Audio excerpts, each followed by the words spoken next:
Chapitre 15. La naissance du Christ.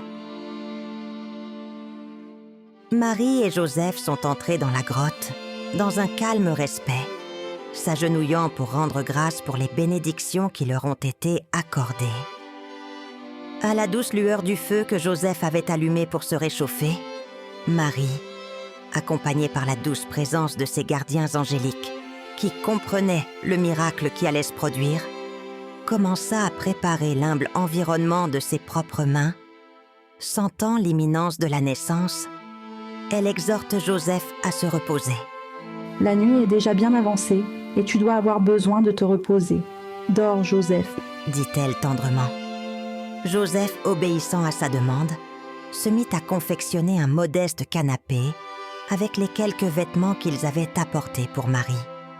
Il utilisa même une petite crèche laissée par les bergers pour leurs animaux et la disposa soigneusement dans la grotte pour assurer le confort de sa bien-aimée.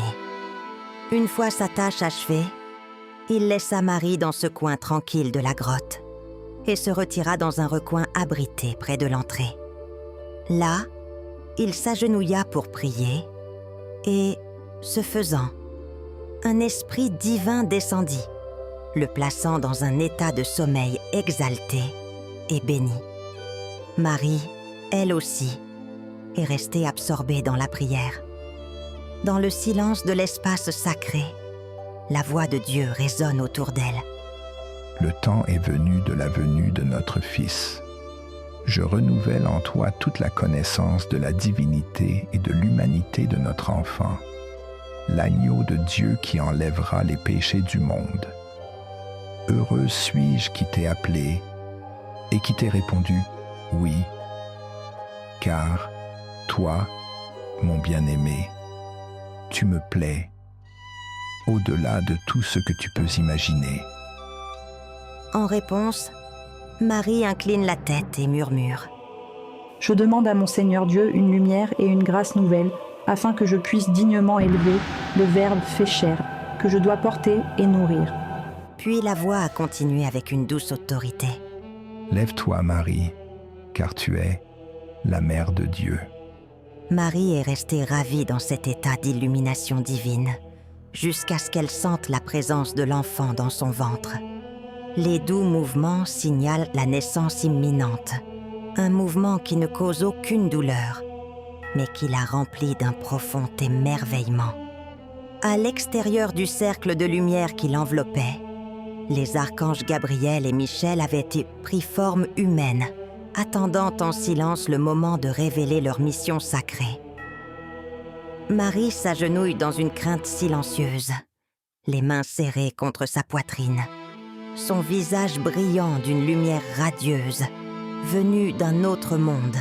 Son cœur se gonfle d'émerveillement lorsqu'une lumière brillante et pure commence à briller en elle, une lumière qui semble venir de son âme même. Elle devenait de plus en plus brillante, si intense qu'elle dépassait tout ce que l'œil humain pouvait supporter. Puis, de cette lueur chatoyante, les archanges Michel et Gabriel s'avancèrent, leurs formes majestueuses rayonnant de révérence et de grâce. Ils s'agenouillèrent devant elle, leurs mouvements étant fluides et délibérés, et les mains tendues. Ils formèrent un berceau de lumière et d'air, en ce moment époustouflant. L'éclat lumineux du sein de Marie s'est déversé dans le berceau qu'ils avaient créé. Et là, dans les bras des anges, la lumière a pris la forme d'un enfant nouveau-né. L'enfant Jésus, la lumière du monde, était né. Sa présence remplissant l'humble grotte d'une paix et d'une gloire qui dépasse tout entendement. À ce moment-là, les chœurs d'anges ont entonné les hymnes les plus magnifiques jamais entendus. Des bras tendus des archanges, le nouveau-né a été tendrement placé dans les bras de sa mère. Alors que Marie et son enfant se regardaient l'un l'autre, un amour si profond et si transformateur passa entre eux, qu'il éleva leurs âmes mêmes. Dans la communion tranquille de leur cœur, l'enfant parla. « Mère, deviens semblable à moi, car en ce jour, tu as fait à la race humaine le plus grand des cadeaux. Je t'accorde une grâce exaltée, transformant ton existence afin que tu puisses partager ma ressemblance en tant que Dieu et en tant qu'homme. » Marie, avec un doux sourire et une dévotion inébranlable, répondit. « Élève-moi, Seigneur, et je courrai après toi. » L'enfant poursuivit. « Voici ma bien-aimée, car tu es belle. » Et dans la plénitude de ce moment sacré, la voix de Dieu intervint. « Marie, reçois ton Fils unique, imite-le et élève-le, et souviens-toi que lorsque je l'exigerai, tu devras le sacrifier. » Submergée d'amour, Marie a bercé l'enfant et embrassé son tendre visage, avec une tendresse que seul le cœur d'une mère connaît. Le tenant dans ses bras, elle devint le premier autel sur lequel il fut déposé à cet instant miraculeux. Les cieux semblèrent s'ouvrir, et des gens, de près ou de loin, vinrent assister au salut de l'humanité sous la forme de cette nouvelle vie. Joseph, réveillé de son sommeil bienheureux par l'effervescence de la joie divine, se leva, les larmes d'adoration aux yeux, et vit le nouveau-né à la demande de Marie. Il lui remit l'enveloppe et les langes qu'ils avaient apportés. Avec beaucoup de soin, elle habilla son fils, disposa de la paille et du foin sur une pierre plate et le coucha.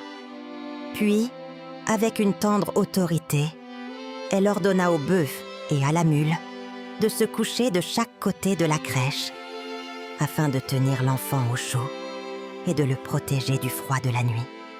À l'extérieur, le ciel nocturne était animé d'étoiles scintillantes.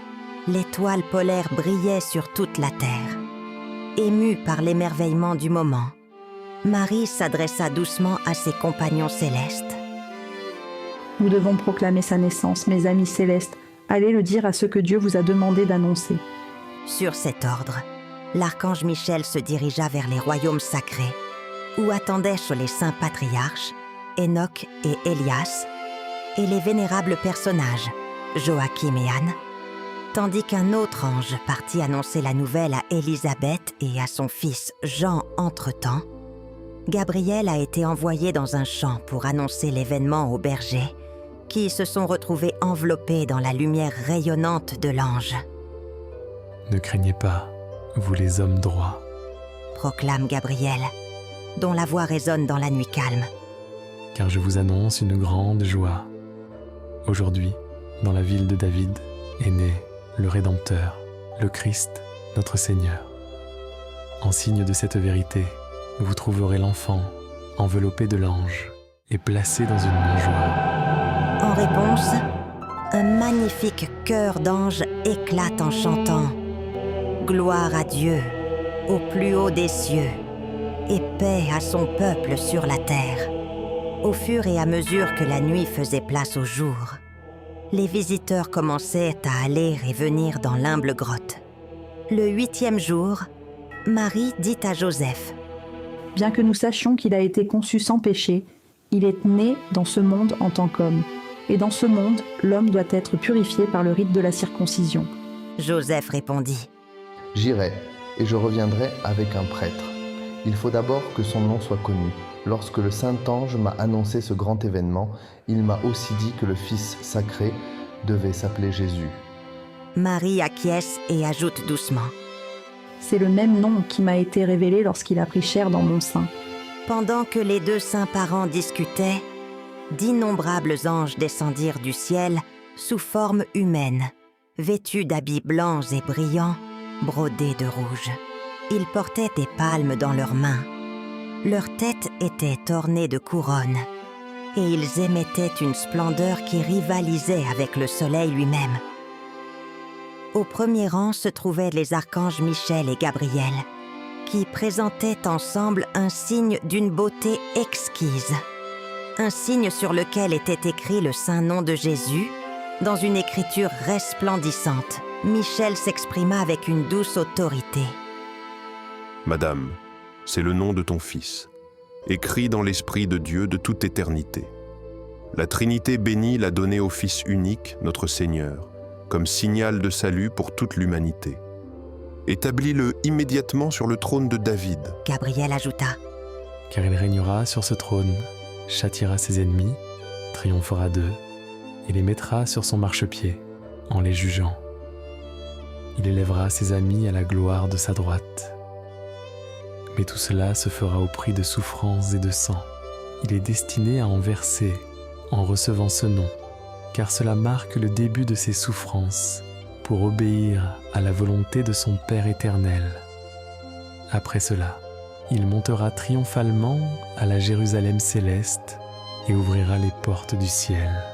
C'est ainsi que, dans le calme sacré de cette grotte, au milieu de la lumière divine et de la splendeur angélique, fut célébrée l'humble naissance du Sauveur, un miracle qui allait changer à jamais le destin de l'humanité.